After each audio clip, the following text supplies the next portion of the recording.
Kā mācību platformā skolo.lv izveidot atvērto jautājumu? Labdien, skolotāji! Atvērtie jautājumi ļauj skolēnam aizdomāties un izteikties plašāk. Turpretim skolotājs būs pārsteigts par domu gājienu daudzveidību. Esmu pieslēdzies Skolu.lv kā pedagogs un esmu atvēris kursu, kurā vēlos pievienot jautājumu. Kursa navigācijas joslā jāizvēlas vairāk, tad jautājumu banka. Jānorāda tā kategorija, kurā jautājumu vēlaties izveidot. Vairāk par jautājumu bankas kategorijām uzziniet, spiežot uz augšpusē uznirušās videokartītes. Jāizvēlas izveidot jaunu jautājumu. Uznirušajā logā jānorāda jautājuma veids eseja. Tad jāizvēlas pievienot. Kā redzams, sadaļā vispārēji jautājuma kategorija ir atbilstošā. Jautājuma nosaukumu jāievada obligāti, un to izvēlos tādu, lai pašam būtu viegli jautājumu identificēt. Turpretim nav jāsatraucas, skolēni nosaukumu neredzēs. Laukā jautājuma teksts ir jāievada pats jautājums, veicamais uzdevums. Pie noklusējuma punktu skaits jānorāda, cik punktus skolēns maksimāli varēs iegūt, atbildot uz šo jautājumu korekti. Sadaļā atbildes opcijas pie atbildes formāts iespējams norādīt, ar cik daudz iespējām bagāts būs skolēna atbildes lodziņš. Ja tiek izvēlēts vienkāršs teksts, skolēns varēs tikai ierakstīt tekstu. Ja tiek izvēlēts HTML redaktors, skolēnam tiks attēlota teksta rediģēšanas rīkjosla, turklāt iespējams būs pievienot arī saites un attēlus.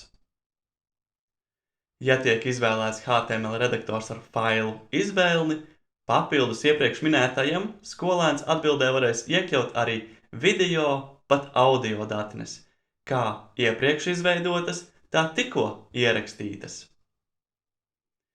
Ja gadījumā skolēnam tekstu atbildē nemaz nav paredzēts ievadīt, turpretim sagaidāt, ka tiks augšu pielādēta kāda datnes, tad pie atbildes formāts var izvēlēties nav tiešsaistes teksta.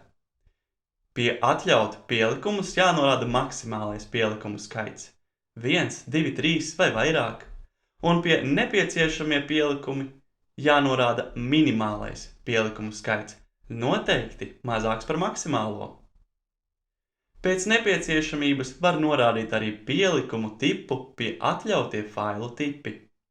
Tā, piemēram, spiežu izvēlēties, atzīmēju izvēles rūtiņu pie attēlu faili un tad saglabāju izmaiņas. Skolēni varēs augšu pielādēt tikai attēlus. Pie maksimālais faila lielums var ierobežot pielikuma izmēru.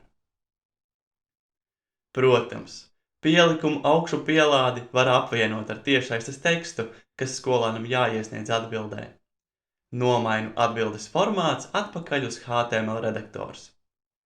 Tā kā obligāti ir pielikumu pievienošana, jo iestatīju minimālo skaitu 1, tad pie nepieciešams teksts varu norādīt teksta ievada ir neobligāta. Tomēr šoreiz vēlos, lai skolēns sniedz arī tekstuālu atbildi, tāpēc atstāju pieprasīt studentam ievadīt tekstu. Iestatījumā ievadas lauka lielums iespējams norādīt, cik lielu skolēnam parādīt atbildes ievadas lauku. Tas gan nekādi neierobežo iesniedzamo vārdu skaitu, bet ir tikai vizuāla nianse. Nākošie divi iestatījumi, minimālais un maksimālais vārdu ierobežojums, diemžēl var nenostrādāt kā vēlams. Tāpēc, ja nepieciešams ierobežot skolēnu atbildes garumu, iesaku to vienkārši sniegt kā papildus nosacījumu jautājuma tekstā. Izvēršot sadaļu atbildes veidne, iespējams definēt sākotnējo informāciju, kas tiks attēlota pašā skolēna atbildes laukā. Tā kā sagaidu 3 pārmaiņas no skolēna, tad norādu 3 atsevišķus punktus. Kad jautājums sagatavots, jāritina līdz lejai un jāizvēlas saglabāt izmaiņas un turpināt rediģēšanu.